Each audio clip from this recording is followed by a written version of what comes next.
இன்னைக்கு ஜிம்முல இருந்து வரும்போது வயல்ல நாத்து நட்டுட்டு இருந்தாங்க. சரின்னு வீட்டுக்கு போயிட்டு ரணை ஃபர்ஸ்ட் டைம் நாத்து நடுறத பார்த்து எப்படி ரியாக்ட் பண்றான்னு பார்க்கலான்னு அவளையும் கூட்டிட்டு போனேன். நாங்க வந்தப்போ ஆல்மோஸ்ட் பாதி நட்டு முடிச்சுட்டாங்க. நான் வந்து கொஞ்ச நேரம் கழிச்சு தான் ரணை புல்லுல நானே நடந்து வரேன்னு அழகா நடந்து வந்தா. சேத்துல இறங்கி நாத்து நடுறியான்னு கேட்டதுக்கு மாட்டேன்னு சொல்லிட்டா. தூரத்துல அவங்க தாத்தா பக்கத்து வயல்காரங்கிட்ட பேசிட்டு இருந்தாரு. அப்புறம் அவளை அவர்கிட்ட கொடுத்துட்டு பக்கத்து வயல்காரங்க நம்ம ஃப்ரெண்டு தான். அவர்கிட்ட அவங்க என்ன ரகம் நெல் நடுறாங்க, நாங்க என்ன ரகம் நடுறோம், நடுறதுக்கு இப்போ ஒரு ஆளுக்கு கூலி எவ்வளோ இதெல்லாம் கேட்டு தெரிஞ்சுக்கிட்டு, இன்னும் நிறைய பேசிகிட்டு இருந்தோம். சின்ன வயசில் இதையெல்லாம் செய்யும்போது இஷ்டமே இல்லாமல் அழுதுகிட்டே செஞ்சுருக்கேன். இப்போது இவங்கள போல் நானும் இந்த வேலையெல்லாம் செய்யணும்னு நினச்சாலும் என்னால் முடியல.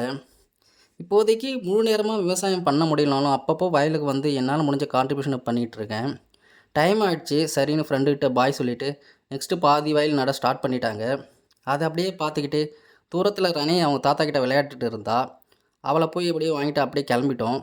நட்டு 2 நாள் கழிச்சு வந்து பார்த்தேன். புல் நல்லா வேர் இறங்கி பச்சை கட்டி இருந்துச்சு. நெக்ஸ்ட்டு களை எடுக்கிறது, உரம் போடுறதெல்லாம் வீடியோ எடுக்க முடிஞ்சா போடுறேன்.